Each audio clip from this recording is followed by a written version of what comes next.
Ever wondered about the existence of the unknown, the extraterrestrial life forms and unidentified flying objects? Well, you are not alone. Meet Giuseppe DeMarco, a man whose fascination with aliens and UFOs began in his childhood. Stoked by the fires of H.G. Wells' iconic science fiction novel, War of the Worlds, and Orson Welles' radio drama that left listeners in a chaotic frenzy, believing an alien invasion was imminent. But Giuseppe's interest wasn't purely fictional. He lived in the heart of a real-life enigma.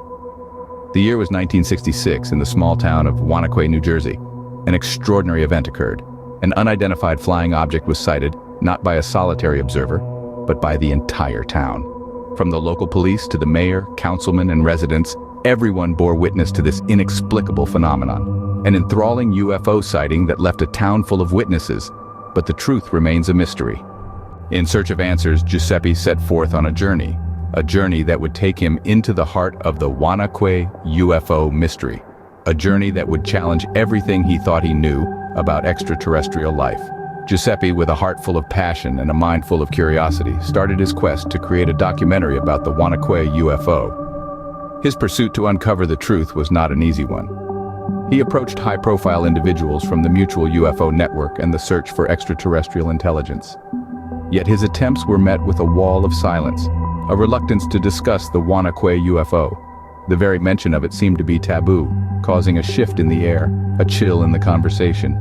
It was as though the event was a ghost, haunting those who knew of it, yet refused to acknowledge its existence. But Giuseppe's determination was unwavering. He knew that the truth was out there, and he was going to find it. His search led him to a retired New York reporter, a man who, on July 4th, 1967, had an encounter at the Wanaque Reservoir, an encounter that was eerily similar to the UFO sighting. The reporter described hearing what sounded like a craft in the water, as if it were trying to emerge from the depths of the reservoir. The reporter agreed to participate in the documentary. An interview was set up with Linda Moulton Howe from Ancient Aliens, a renowned investigative journalist known for her work on unexplained phenomena. Giuseppe's hopes were high. His documentary was taking shape. He was on the verge of uncovering a truth that had been hidden for far too long. What Giuseppe didn't know was that his quest was about to take a turn that would lead him down a path he never anticipated, a path that would make him question everything and everyone, a path that would make him wonder if his pursuit of truth was worth the risks. A documentary in the making, a truth waiting to be unveiled. An ordinary day at the library turned into an eerie encounter. A routine task of fetching documents and newspaper clippings soon took a turn for the unsettling. Giuseppe DeMarco had arrived at the Wanaque Public Library, his eyes catching sight of an unusual figure in a parked car. The man was dressed entirely in black, his skin a stark contrast of pallid white. His hair, slicked back, was as dark as the car he sat in, and a pair of inscrutable black sunglasses hid his eyes. He sat motionless, his gaze fixed straight ahead, his face devoid of any discernible emotion. As Giuseppe ventured into the library, this strange figure remained etched in his mind. He requested the Wanaque UFO documents and descended to the lower level to make copies. The hum of the copier filled the quiet room, but Giuseppe couldn't shake off the feeling of unease. Then, a chilling interruption. The man from the car had followed Giuseppe into the library, appearing at the bottom of the stairs. He looked around, his head swiveling as though he was seeking someone. His gaze turned and locked onto Giuseppe. Even through the dark sunglasses, Giuseppe could feel the intensity of the man's stare. It was as if he was being watched, scrutinized under an invisible microscope. The man didn't utter a word, didn't make a move. He just stood there, staring. Giuseppe's mind raced. Could this be one of the men in black, those mysterious figures from UFO lore he had heard of, but never really believed in? The thought sent a cold shiver down his spine.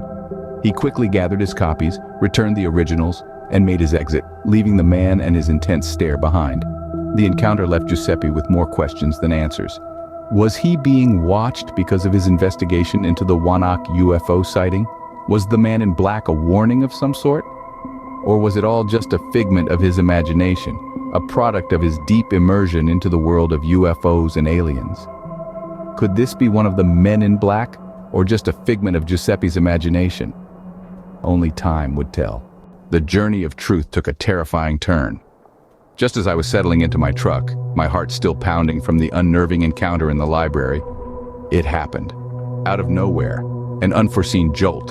The world seemed to shake as my sturdy Chevy truck was forcefully rear-ended. The impact was so fierce that it pushed in the bed of my truck despite the cap on it. The unexpected accident left me stunned, but more than that, it left me scared.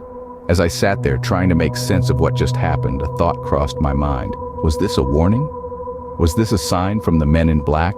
A group I didn't really believe in until that moment?